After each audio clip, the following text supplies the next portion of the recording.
Most important नहीं है, लेकिन जिस एग्जाम में पूछता, हाँ रेलवे का एग्जाम में पूछता है। रेलवे का सिलेबस जो होता है वो लिमिट नहीं होता, वो कुछ भी पूछता है रेलवे में। संख्या ज्यादा कम हो सकता है, लेकिन सारे चैप्टर से प्रश्न रहेगा। बीपीएससी का एग्जाम अगर आप कभी दिए होंगे तो देखे होंगे, वहां भी ज्योमेट्री गलती से एकागो रह जाता है। तो उसमें क्वेश्चन की संख्या तो कहीं से उठा के कुछ डाला तो एक दो गो रहता है। चीज है जिसको प्यारे जब आप स्कूल में पढ़ रहे होंगे, तो ज्यामिति में लोग स्कूल में जब आप पढ़ते होंगे तो उसमें रुचि नहीं दिखाते होंगे, उसमें कोई इंटरेस्ट लोग लेते ही नहीं से। ज्यामिति में लोग डरते हैं। होने का चीज नहीं है, सीखने का चीज है। इसको बारीकी से पढ़िएगा तो आराम से आप सीख जाएंगे। ज्यामिति भारी चीज नहीं होता है, इसलिए लगता है क्योंकि ये थ्योरम बेस्ड होता है। जैसे मैथ को प्रूफ करते थे, जैसे अर्थमेटिक पढ़ रहे थे, या तो क्वेश्चन बेसिक से बताते थे तो उसका एक परिणाम निकलता था या फॉर्मूला निकलता था, उस फॉर्मूला थे, उसके बाद आप क्वेश्चन को सॉल्व करते थे, से आपको आसान लगता था। ज्यामिति में फॉर्मूला नहीं होता है, ज्यामिति में थ्योरम होता है।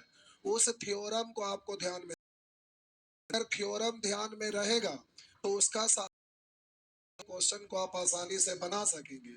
अगर थ्योरम याद रहेगा तो हर क्वेश्चन को सॉल्व करने के लिए अगर बेसिक से बनाइएगा तो ज्यामिति में बहुत ही हो जाता है, जिसके वजह से कभी भी एग्जाम में बना पाना संभव नहीं होगा। तो ज्यामिति में आपको प्रतिदिन थोड़ा सा जो भी थ्योरम रहेगा उसको याद करना पड़ेगा, देखना पड़ेगा, तो बहुत आसानी से बन जाएगा। ज्यामिति सीखने का चीज है और सीखने में भार नहीं पड़ेगा, आप जल्दी ही सीख जाएंगे, आसानी से सीख जाएंगे, बशर्ते कि प्रतिदिन घर से देख के आएंगे। ज्यामिति में चैप्टर का संख्या केवल 2 4 5 कोई होता है। जैसे सबसे पहला चैप्टर ज्यामिति, बहुभुज के बाद आता है कोण, उसके चतुर्भुज और बीट यानी सर्किल। यही 5 पढ़ना है, जिसमें केवल से लंबा होता है। ट्रायंगल आपका चैप्टर थोड़ा सा लंबा जाता है, उसके साथ छोटा छोटा है, एक एक सप्ताह में खत्म होने वाला है। आप चाहेंगे तो 2 2 क्लास में भी हो सकता है, लेकिन आपको अच्छा से सीखना है तो एक भी चैप्टर में लगेगा। ट्रायंगल में ज्यादा समय लगता है, क्योंकि ट्रायंगल में क्वेश्चन बहुत ही ज्यादा भारी संख्या में एसएससी वगैरह का एग्जाम, इसलिए ट्रायंगल में टाइम ज्यादा लगता है और उसमें कंडीशन भी बहुत ज्यादा होता है। तो ट्रायंगल में समय लगेगा, उसके बाद सर्किल में समय लगेगा। तो पिछले दिन आप लोग हाथ उठाए कि 1 महीना में खत्म करने वाला 2 4 5 लोग थे, और उससे ज्यादा दिन में खत्म होने वाले ज्यादा लोग थे। यानी मिला जुला के मान के चलिए कि ज्योमेट्री आप पढ़ रहे हैं तो लगभग 1.5 महीना में आपका खत्म हो जाएगा। तो चलिए अब हम लोग सबसे पहला चैप्टर पढ़ते हैं, बहुभुज। हेडिंग देंगे बहुभुज, पॉलीगॉन। हेडिंग देंगे बहुभुज।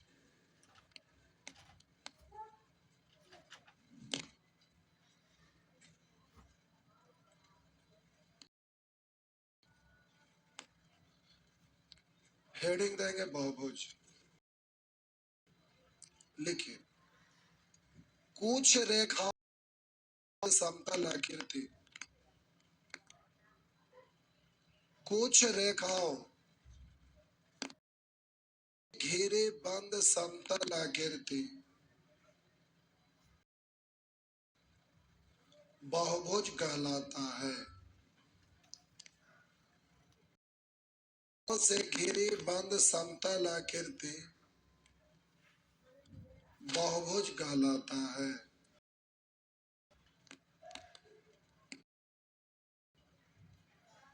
यदि से घिरा हो,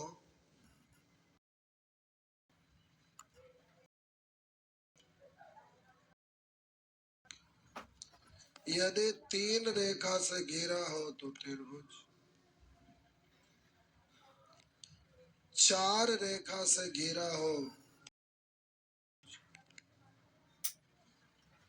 5 रेखा से घिरा हो तो पंचभुज, 3 रेखा से घिरा हो तो त्रिभुज, 4 हो तो चतुर्भुज, रेखा से घिरा हो तो पंचभुज, dot dot dot dot dot.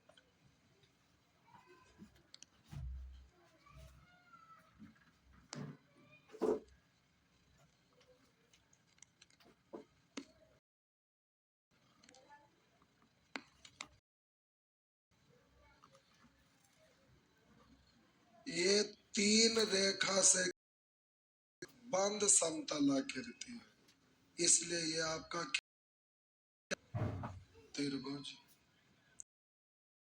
ये 4 रेखा से घिरा हुआ आकृति है, तो इसको क्या कहेंगे? चतुर्भुज।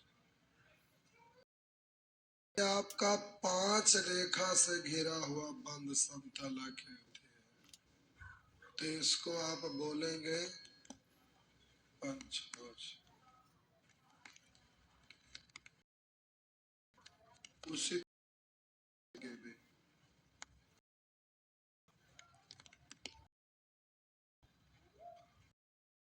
बना लीजिए। प्यारे हड़बड़ाने का ये उनके पास है, कवर में तो फट गया है, पास में है। सेकेंड हैंड गाने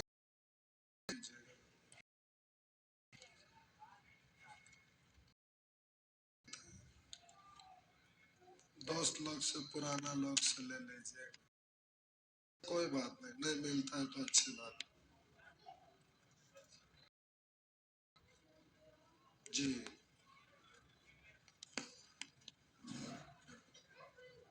गांधी जी का ऐसा भी हो, किताब अच्छा होना चाहिए। जी,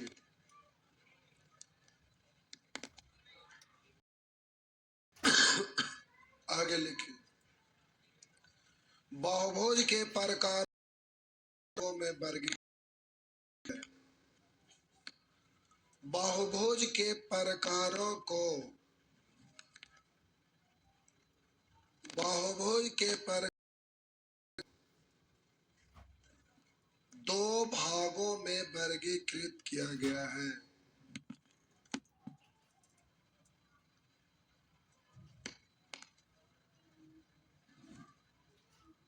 पहला अवतल बहुभुज,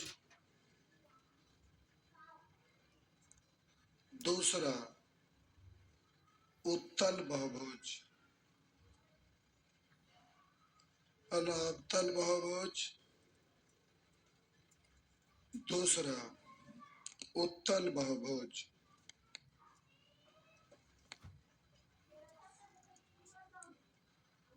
अब हेडिंग देंगे पहला अवतल बहुभुज।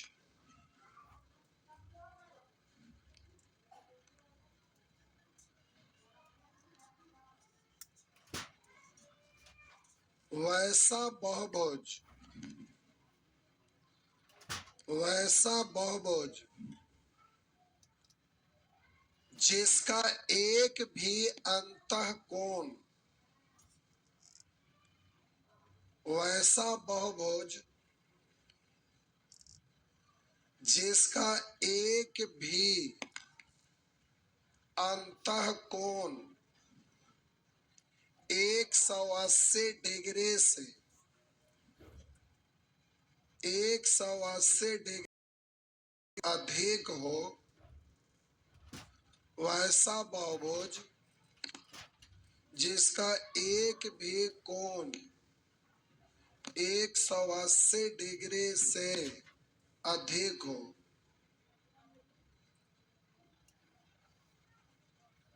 क्या हुआ? अच्छा, अंतःकोण।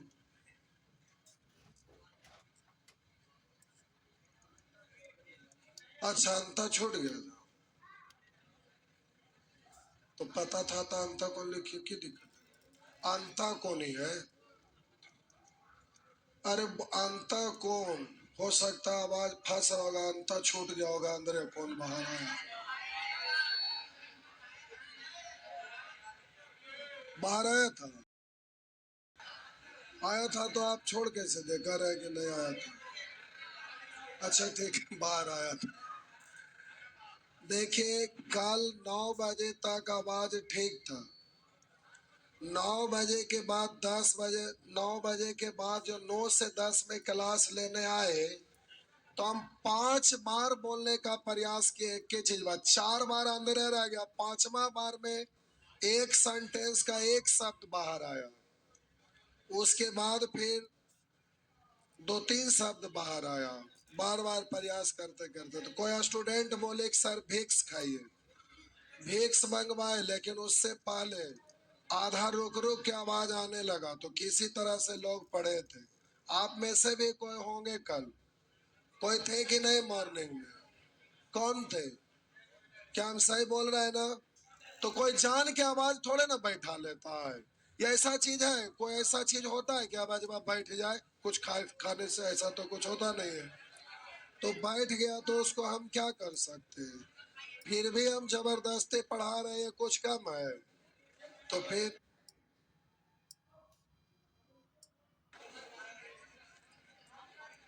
हम बोले अवतल बहुभुज, वैसा बहुभुज जिसके एक भी अंतःकोण 180 डिग्री, एक भी अंतःकोण 180 डिग्री से अधिक हो, अवतल बहुभुज कहलाता है। अवतल बहुभुज कहलाता है।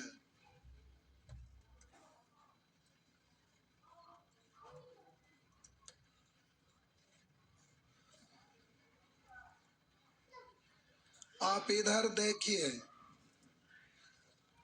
बोलिए इसमें एक भी अंतःकोण 180 से ज्यादा है?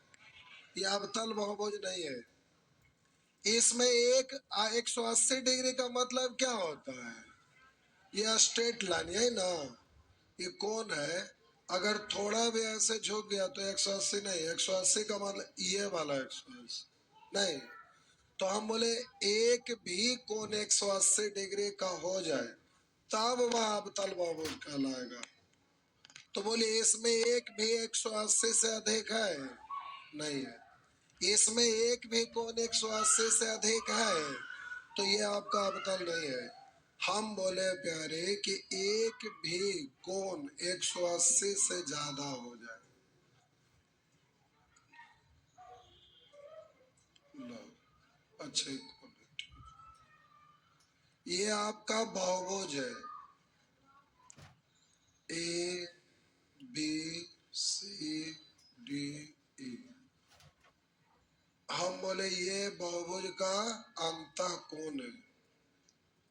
बोलिए कोण बी 180 डिग्री से अधिक है ना? कोण बी 100, जो जिधर मुंह खोला हुआ है वो बड़ा, 180 से ये ज्यादा है, क्योंकि स्ट्रेट लाइन यहाँ ऐसे ना आ रहा था, तो ये वाला सीधी लाइन 180 थोड़ा सा और आगे हो गया, यानी कोण बी है जो 180 से ज्यादा है, अर्थात यह बहुभुज क्या है? अवतल बहुभुज। क्या लिख सकते हैं? अर्थात यह बहुभुज अवतल बहुभुज, अर्थात यह बहुभुज अवतल बहुभुज।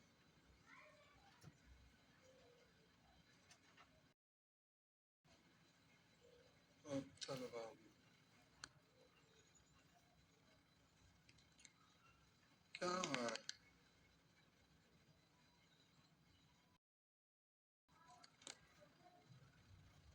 हेडिंग देंगे,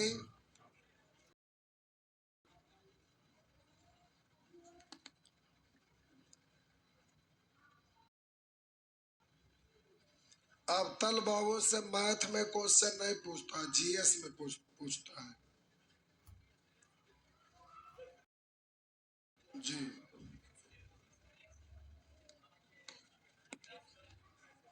मतलब एक लाइन का क्वेश्चन रहेगा, खाली टिक करना है, याद है तो टिक हुआ, ना याद है तो नहीं, तो उसमें मैथ कहिएगा उसको कि मैथ है, आप कहिएगा जीएस है। इसीलिए बोले कि अवतल बहुभुज से मैथ में क्वेश्चन नहीं रहा, यहीं पे खत्म हो गया। केवल डेफिनेशन जान गए, अब्तल बहुभुज खत्म। अब्तल बहुभुज से एग्जाम में क्वेश्चन नहीं रहता, जितना भी क्वेश्चन आता है लिख दिए, आगे लिखिए। दूसरा, उत्तल बहुभुज, उत्तल बहुभुज, वैसा बहुभुज, वैसा बहुभुज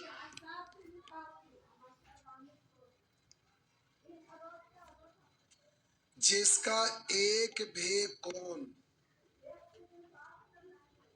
वैसा बहुभुज जिसका एक भी कोण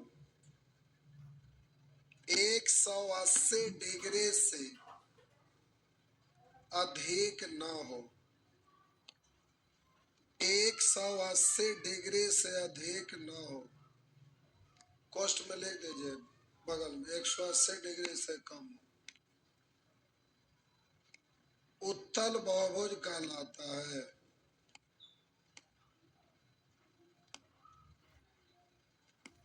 उत्तल बहुभुज कहलाता है।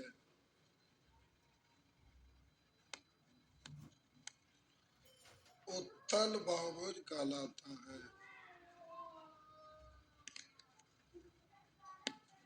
लिख दे, फिगर बना दीजिए। बोले एक भी कोण 180 से अधिक ना हो। कैसे भी बनाइए,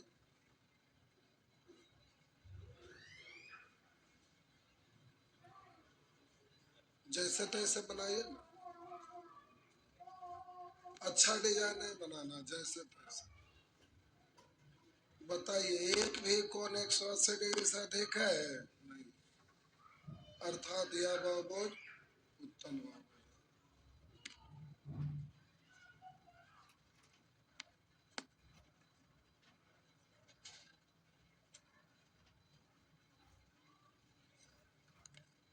बगल में आप लिख सकते हैं, इन आकृति में, एक भी आकृति में कोई भी कोण 180 डिग्री से अधिक नहीं, अर्थात यह बहुभुज उत्तल बहुभुज। उतना लिखे की जरूरत नहीं, समझ गए डेफिनेशन से। हो गया ना। अब हेडिंग देंगे। अच्छा, हमारे देश के पीएम जो है उनका नाम क्या है?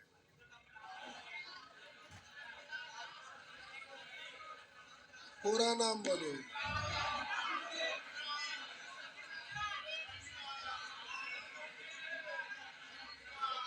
श्री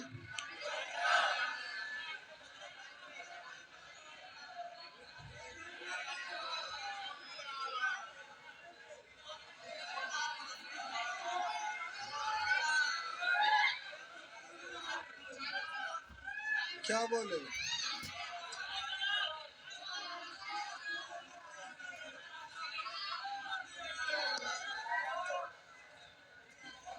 क्या नाम है? श्री नरेंद्र दास। बड़ी लंबा नहीं, लेकिन अच्छा हो गया, काम हमारा हो गया। लेकिन आप शॉर्ट में क्या बोलते हैं? वो बड़े हैं, श्री मोदी जी बोलिए, ठीक है, लेकिन शॉर्टकट में मोदी जी बोलते हैं, यही ना। उसी तरह से प्रतियोगिता परीक्षा में बोले अब तल बहुभुज से क्वेश्चन पूछता ही नहीं है। क्वेश्चन कहाँ से पूछता है? उत्तल बहुभुज से। देखिए आप लोग खूब अभी हल्ला कर लिए। अगर वैकेंसी अगर बढ़िया से देना तो उनके जैसा पीएम इतिहास में कभी नहीं होगा।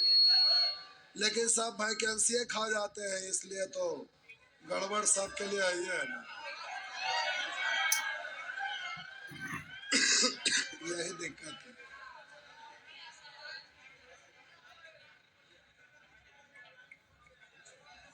इतनी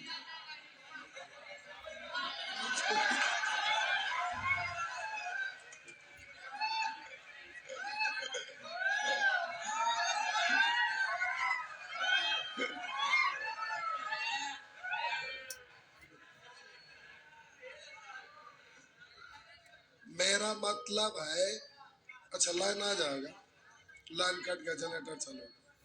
तो मेरा कहने का मतलब है कि अब तल बहुभुज का डेफिनेशन जान गए, वहीं पे अब तल बहुभुज खत्म हो गया। अब प्रतियोगिता परीक्षा में केवल और केवल उत्तल बहुभुज का क्वेश्चन रहता है, लेकिन उत्तल बहुभुज का यूज होता है, इसीलिए केवल उत्तल बहुभुज का क्वेश्चन रहता है, इसलिए उत्तल शब्द हटा गया, केवल बहुभुज लिखा हुआ रहता है। तो आप सीधा समझिएगा कि जहां भी बहुभुज लिखा हुआ सब के सब उत्तल बहुभुज से रिलेटेड है। अगर आप तल बहुभुज में विशेष चीज है, इसलिए उससे क्वेश्चन तो कभी रहता ही नहीं है। तो आपका क्वेश्चन के आगे उत्तल उत्तल उत्तल शब्द नहीं लिखा हुआ रहता है, तो केवल बहुभुज लिखा हुआ रहता, तो भी आप समझिएगा कि ये उत्तल बहुभुज का क्वेश्चन, वो टाइटल है जो आपका गायब हो जाता है, तो उससे आपको कोई लेना देना नहीं है। तो आप वहां पर लिखिए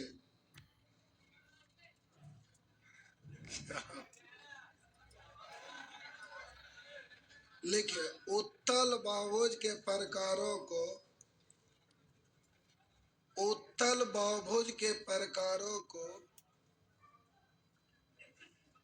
उत्तल बहुभुज के प्रकारों को दो भागों में वर्गीकृत किया गया है, दो भागों में वर्गीकृत किया गया है। उत्तल बहुभुज के प्रकारों को दो भागों में वर्गीकृत किया गया है। पहला विषम बाहु बहुभुज, दूसरा सम बाहु बहुभुज। पहला विषम बाहु बहुभुज, दूसरा सम बाहु बहुभुज।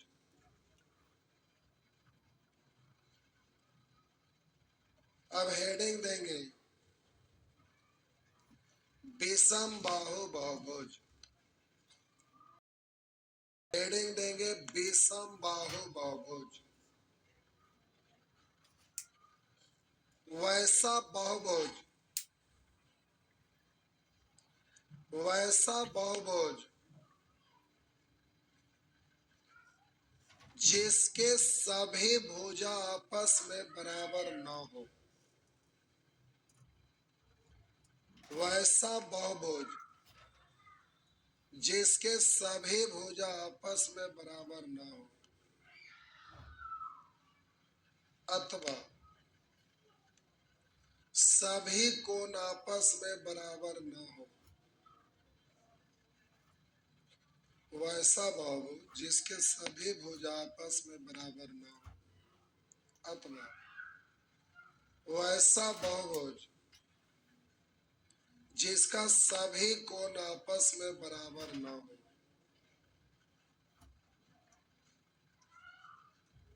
विषम बाहु बहुभुज कहलाता है।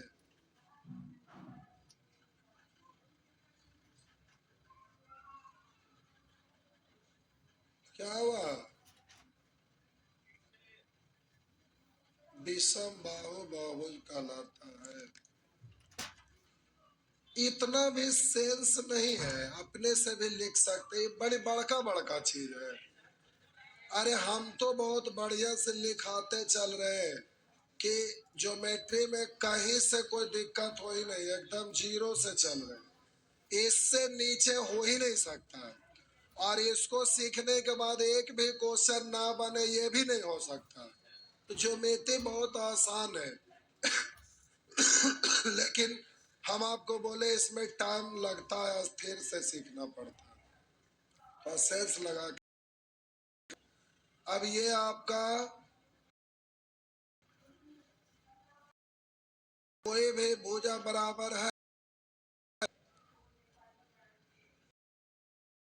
आप कहेंगे कि सर अगर दो तो हम बोले सभी भुजा बराबर, सब भुजा बराबर होगा तब आपका संभव बहुभुज होगा, और सब भुजा बराबर विसंभव, तो ये भी विसंभव है क्योंकि इसमें दो भुजा बराबर है लेकिन ये भुजा अलग है, इसलिए ये विसंभव बहुभुज है, भी आपका विसंभव बहुभुज है। बना दीजिएगा। अब बोलिए, जब सब भुजा आपका अलग अलग है तो कोण भी सब आपका अलग अलग है। बोलिए, ये दो भुजा बराबर है तो इसके सम्मुख कोण आपस में बराबर होते हैं, लेकिन ये बराबर नहीं ना। सब कोण बराबर अगर होता तब संभव होता, सब कोण बराबर है, विषम बाहु है।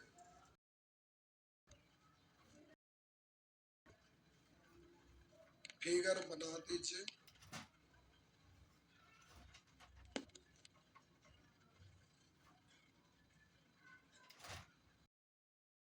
फिगर प्यारे बना दीजिए।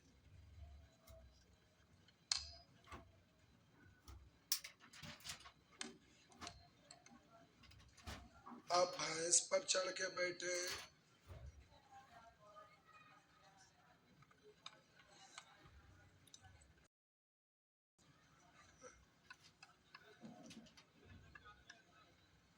हाँ सही है बोले।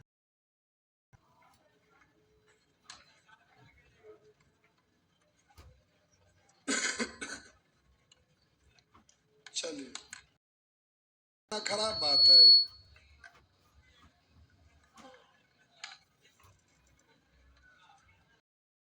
देखिए बेचारे तेजस्वी कितना जोर लगा के वैकेंसी जबरदस्ती लाए थे, सत्ता पलटी हो गया, सब वैकेंसियां जो आने वाला था वो भी बंद हो गया।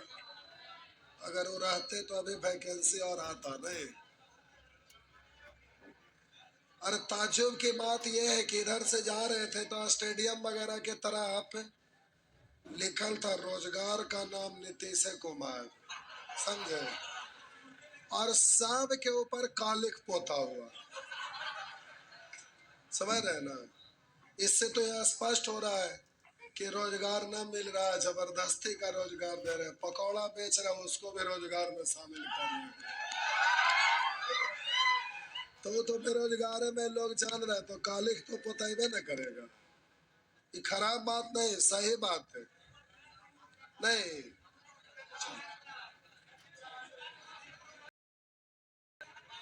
क्या हुआ? चलिए अगला लिखिए, सम बाहु बहुभुज। सम बाहु बहुभुज वैसा बहुभुज, वैसा बहुभुज जिसके आपस में बराबर हो,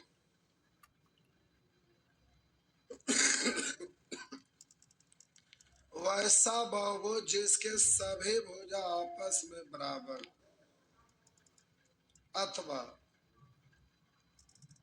वैसा बहुभुज जिसमें सभी भुजा आपस में बराबर हो, अथवा सभी कोण आपस में बराबर हो, समबाहु बहुभुज कहलाता है। समबाहु बहुभुज कहलाता है।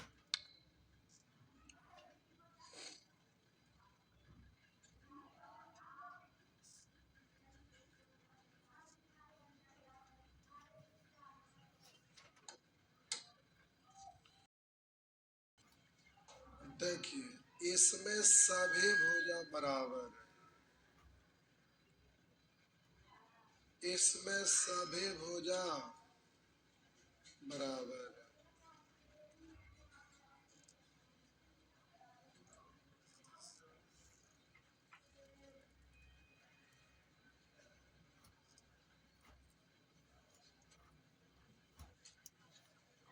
इसमें सभी भुजा बराबर है।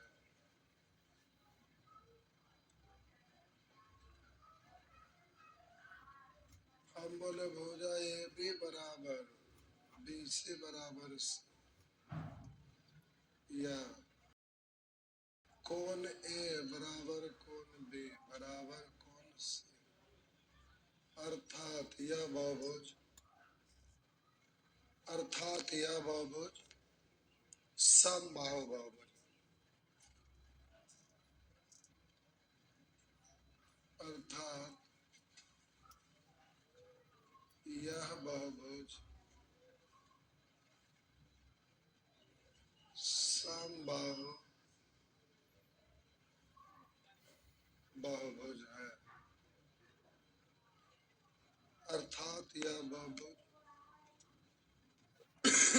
समबाहु बहुभुज। बस हो गया।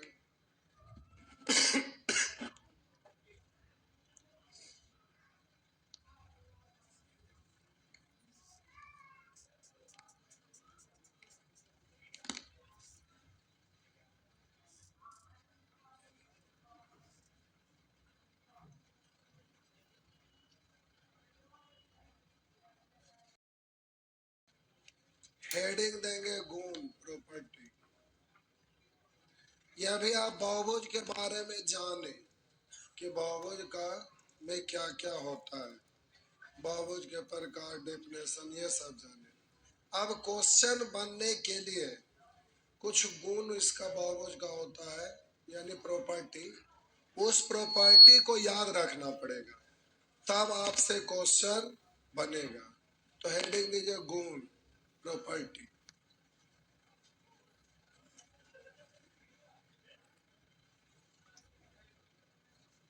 अरे आप आदमी है तो आदमी वाला गुण है ना, थोड़ा बहुत चींची करते हैं, छुछुंदर वाला भी गुण है, तो सुअर वाला भी है। लिखिए पहला,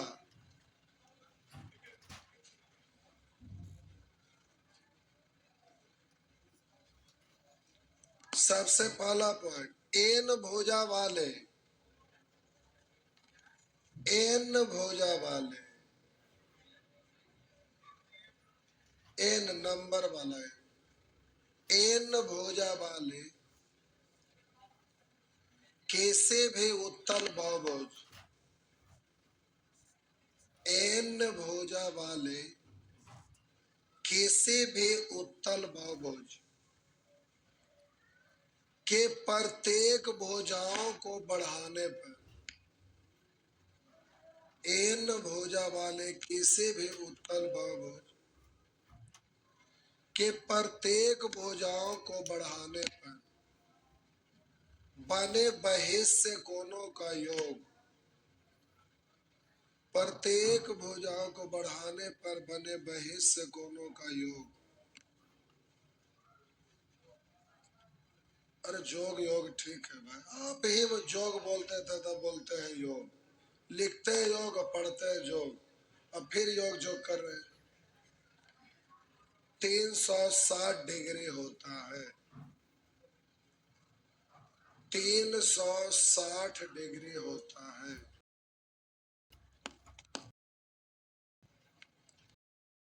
300 लिख दिए।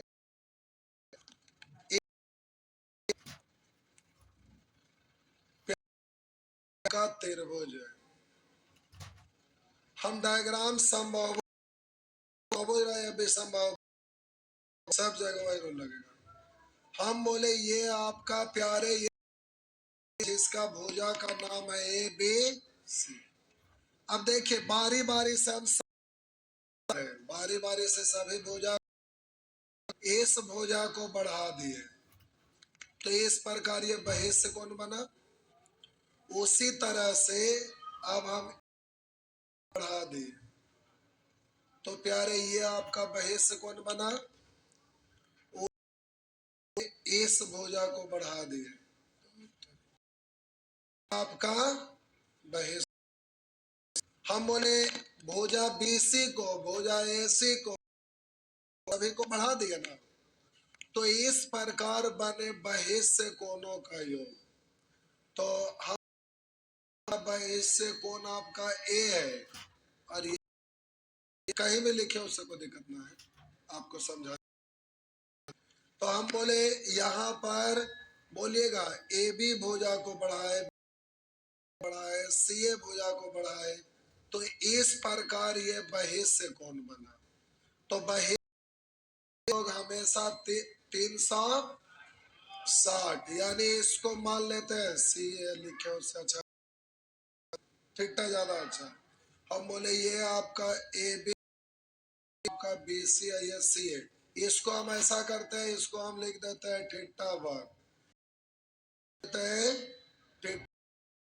इसको लिख देते हैं थीटा, ये अच्छा लगा, थीटा वन थीटा थ्री, इस सब मिलकर कितना होगा 300।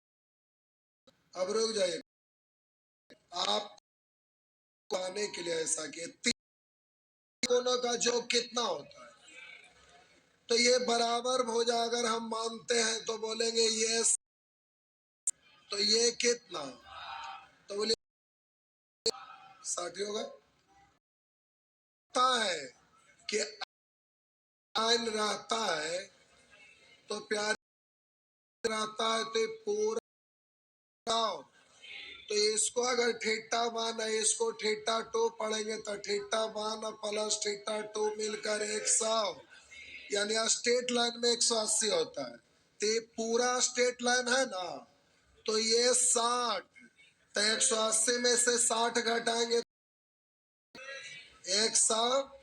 उसी तरह से ये आपका पूरा ये स्ट्रेट लाइन है 60, तो ये कितना 100 पूरा स्ट्रेट लाइन है, ये स्ट्रेट लाइन दोनों मिलकर 180, ये 60, तो बोलिए ये कितना 100, तो बोलिए 120 120 120 मिलकर 360 हो जाएगा, हाँ या ना।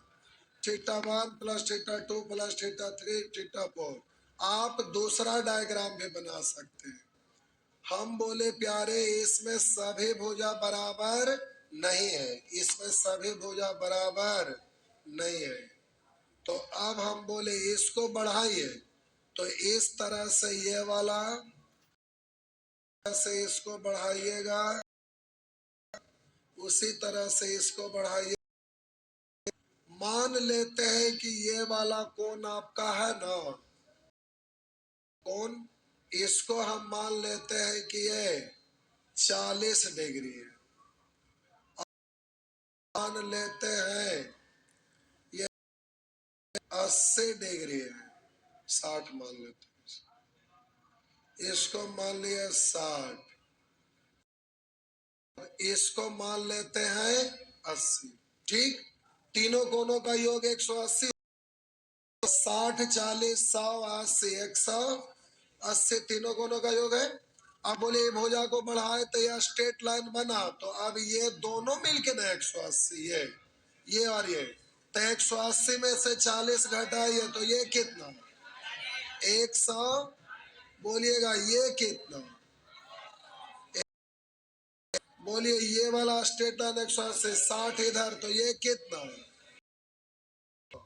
फिर बोलिए इन सबको जोड़ेंगे, मान लेते हैं थीटा वन है, मान लिया ये आपका थीटा टू है, ये आपका थीटा थ्री है, तो हम बोले theta one plus theta two और प्लस थीटा थ्री, तीनों मिलकर 360। चेक करके देख लीजिए, थीटा वन यहाँ पर कितना है 100 डिग्री, थीटा टू कितना है 120 डिग्री, और थीटा थ्री कितना है 40 डिग्री, सबको जोड़े तो हो गया 300, और आपका सब 120 था, तो 120 120 120 जोड़ते हैं तो ये हो जाता है आपका 360। अब आपका चतुर्भुज है, ये आपका प्यारे चतुर्भुज है, शुरू में आपको बना देते हैं बराबर, बराबर में सबको पता है कि ये वाला कै डिग्री होता है, ये 90, ये 90, ये 90, बराबर में सभी लोग को पता है, इसलिए हम ऐसे लिख दें। अब बोलिए ए बी सी बोले इस भुजा को बढ़ा दिए, तो इस तरह से ये आपका बहिष्य कोण बना। इस भुजा को बढ़ा दिए तो ये बहिष्य कोण बना। उसी तरह से इस भुजा को बढ़ा दिए तो ये बहिष्य कोण बना। उसी तरह से इस भुजा को बढ़ा दिए तो ये बहिष्य कोण बना। बोले ये 90 है तो ये कितना 90, ये आपका 90 है तो ये कितना। बोले स्ट्रेट लाइन है ना 90, तो ये भी आपका 90, ये भी आपका 90। मान ली ये थीटा 1 है, ये आपका थीटा 2 है, ये आपका थीटा 3 है, ये आपका थीटा 4 है। तो हम बोले theta 1 plus theta 2 plus theta 3 plus theta 4 सबको जोड़िए तो कितना आएगा 360। हम बोले ये 90 है, ये 90 है, ये 90 है, ये 90 है, सबको जोड़े तो हो गया 360। ये सब 90 90 सबको जोड़े तो 360। यानी आप कह सकते हैं कि किसी भी उत्तल बहुभुज के सभी बहिष्य कोणों का योग हमेशा 360 होता। वो त्रिभुज रहे या चतुर्भुज रहे या पंचभुज रहे या षष्ठभुज रहे या कितनों भी भुजा रहे, कहे न रावण के मूड़ी के बराबर भुजा रहे, तो भी सभी बाह्य कोणों का योग हमेशा 360 ही होता है जी। अच्छा टाइम ज्यादा हो रहा है। हो आप में से कोई भी जाएंगे नहीं ना, जाने नहीं देंगे, बैठल रहा चुपचाप। जाएंगे पेमेंट वर्क पढ़ल है, पढ़ल है, अच्छा ठीक है पढ़ल है तो जाइए। अभी प्यारे टाइम एंड वर्क चलेगा, रुक जा अभी पहले छाते ना।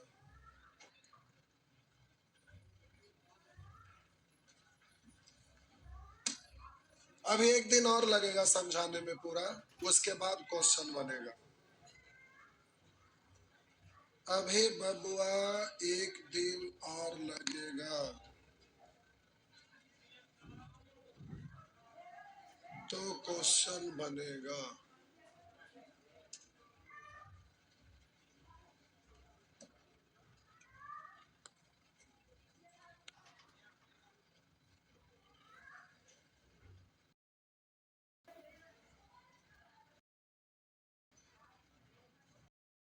प्यारे बहुत आसान चीज होता है, लगता है जो है।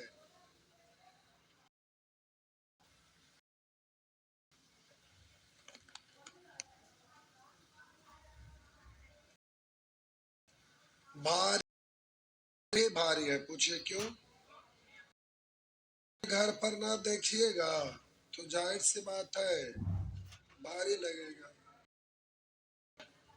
रिवीजन करते हुए आगे बढ़िएगा, आसान लगेगा।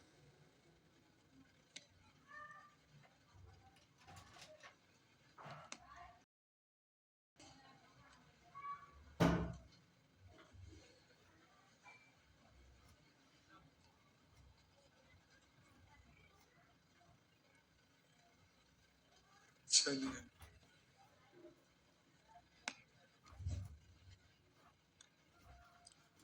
टाइम एंड वर्क का बबुआ फोटो स्टेट मिलेगा, अगला बार से किताब आएगा। इस बार भर ज्यादा वाला क्वेश्चन रहने दिए, क्योंकि आप लोग पुराना स्टूडेंट है, खूब ज्यादा ज्यादा क्वेश्चन बनाते आए हैं, तो क्वेश्चन की संख्या ज्यादा वाला ही दे दिए। नया किताब आएगा उसमें क्वेश्चन थोड़ा कम होके आएगा। तो फोटो स्टेट आ गया है, नीचे से प्राप्त कर लेंगे।